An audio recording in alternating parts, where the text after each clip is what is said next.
transforms our lives by enhancing our cognitive abilities and increasing our earning potential. But it goes way beyond that. It connects us, both socially and emotionally. It allows us to be an integral part of a community. In Trevor Noah's book, Born a Crime, he writes about growing up in South Africa during the apartheid when interracial relationships were illegal.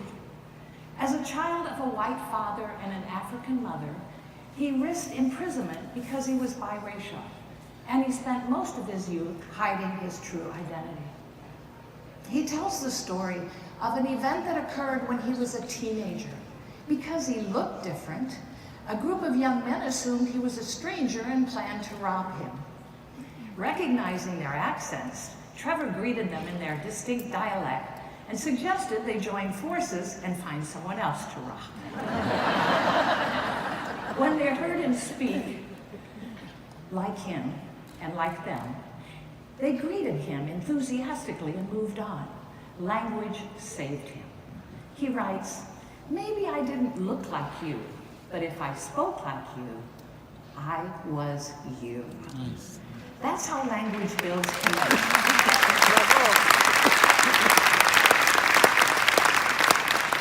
That's how language builds connections. It gives us a seat at the table. It causes us to embrace people who are different. It's not easy to hate someone up close. Language connects and allows us passage into another world, another perspective that nudges us to look at our own culture through a different lens. Michael Byron talks about the difference between a tourist and a sojourner. As tourists, we have preconceived notions of the places and experiences that we're going to have, and these ideas remain essentially unchanged. Tourists tend to observe and make decisions based on their own experience and knowledge. This can lead to judgment. Sojourners observe, but with the assistance of language, gain the opportunity to learn and be educated, improving their own conditions and the conditions of others as well. This leads to negotiating meaning and mediating misunderstandings. Everyone in this room can tell stories and share memories of incidents where they've seen language build bridges, create relationships, and foster understandings. In my own years of travel, I've witnessed it so many times. As a sojourner, aided by language, I have been able to investigate and been able to interact. I've learned how to listen, and I've enjoyed new understandings. This really hit home for me when I went to Germany to visit relatives who were going to pick me up at the train station in Bremen. While waiting, I decided to get a soda out of the machine, and when I finished, I noticed there were like 7 refuse containers. My first thought was, why so many containers? But I chose one at random and was about to toss my bottle when an elderly German lady came up to me and, detecting I was a foreigner, gestured and of course loudly said, "Nein, nein, nicht hier." I was so taken aback, I held onto my bottle and I quickly left the station to wait for my relatives who were picking me up. Of course, the first thing my aunt asked was, "What are you doing with the soda bottle?" And I described what had happened, and hearing this, my first grade cousin explained, with great enthusiasm, that she learned all about recycling in school, that all products have to be divided into various categories, such as brown glass, white glass, green glass, bio items, paper, and cardboard. My first thought was, well, that seems kind of silly. Why are there so many containers and subcategories? But over the next few weeks, as I observed folks recycling in this manner, interacting with them, and reading about recycling efforts, I began to understand why everyone was so committed to this. My perspective changed. I questioned, why are we not as diligent about this in the US? And I wondered why it was not a central part of all school curriculum. Back home, I became an avid recycler and began converting everyone around me to recycling. Not always well received, I might add. The ability to exchange ideas and perspectives through language, the ability to observe what's happening and interpret it with understanding transformed my thinking and, more importantly, my behavior. My reaction changed from ooh to oh to ah. Language is powerful. It transforms, it connects. As Fantini so beautifully stated, the use of language is our ticket to membership into a cultural enclave. Membership into a cultural enclave. Speaking a second or a third language allows us to develop an appreciation of and fondness for elements of culture which enrich our lives. Languages are in the business of cultivating those fondnesses. They become sources of enjoyment and pleasure.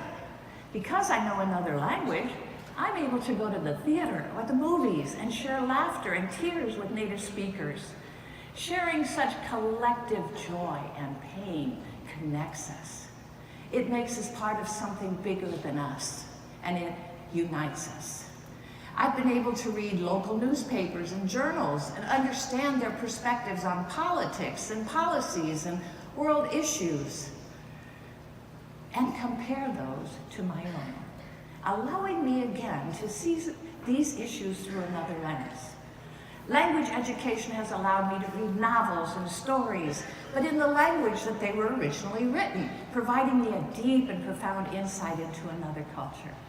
When we're able to connect with native speakers, when we can gain an understanding of our common experiences. I've been able to sit in a cafe and connect socially with those around me. And through observation and participation, I've appreciated new ways of enjoyment. Eating, drinking, pausing, and as a result gained a much better understanding of my own culture. Consider something as routine as the daily coffee, and how a very small difference is really a very big difference. In the US, we carry our coffee with us in insulated metal cups, insulating and isolating ourselves from each other as we bustle from one task to another.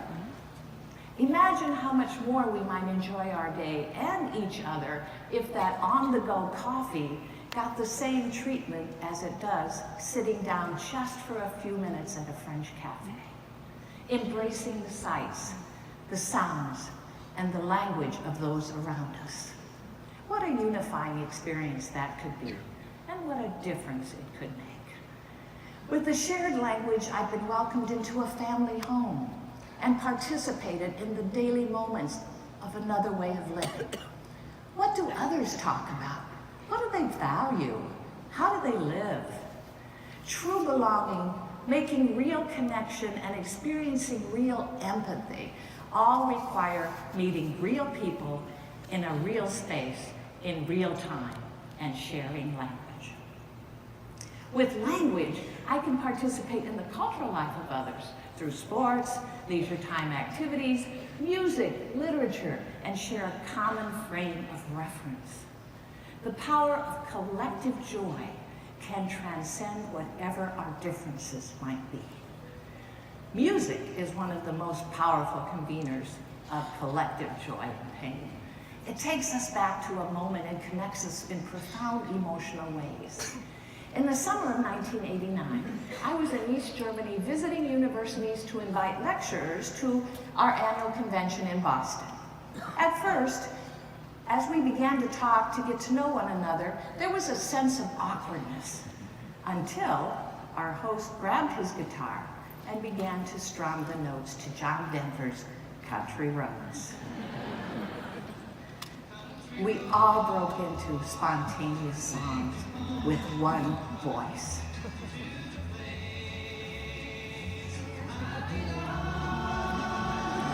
West Virginia, Mountain Mama, take me home. It was an emotional icebreaker, and it set the tone for open dialogue and shared community. Access to another language and culture is the greatest equalizer, the powerful experience of an inextricable connection. Language allows us to view an important historical moment, meaningful to the native speakers, and to learn firsthand what it means to them as they tell their personal stories. We've all seen the news and the footage when the Berlin Wall came down. But what a more powerful understanding if we hear the story from the people who were there, expressing their emotion in their language. As you will hear in a moment from our keynote speaker, social relationships are the major source of happiness and well-being, and not surprising, longevity. We should be living a long time. Language builds connections that unite. When we can share a laugh, a heartwarming story, a sad event, we become a community. Language promotes and builds a trusting relationship. If you speak my language, I can do business with you. I can enjoy a social relationship with you, and I can empathize with you. When we are linguistically and interculturally competent, we are no longer merely concerned with what's written on the menu, but rather how you order. What do you talk about during the meal? Which utensils do you use, and how do you use them? Do you pay together or separate? What are the expressions you use when you're paying? And what about a tip? Language, then, I think we can all agree, opens the door for all of these enrichments, for us as individuals and on a worldwide scale. If language can open all those doors, I'd like to think that we as language teachers are turning the knob. We are the foot soldiers in the field, and we enjoyed the privilege and enviable opportunity to develop in our learners the empathy, the dispositions, the language skills, and the behaviors that allow them to go forth and participate in a world without walls. We can open minds and hearts to new ways of thinking and behaving and build relationships that contribute to the well-being and quality of all of our learners. During this international convention, I invite you to explore, investigate, and interact in this amazing place, New Orleans. Here we will explore new ways of teaching and that can improve learning, transform understanding, and connect us all as one. Thank you.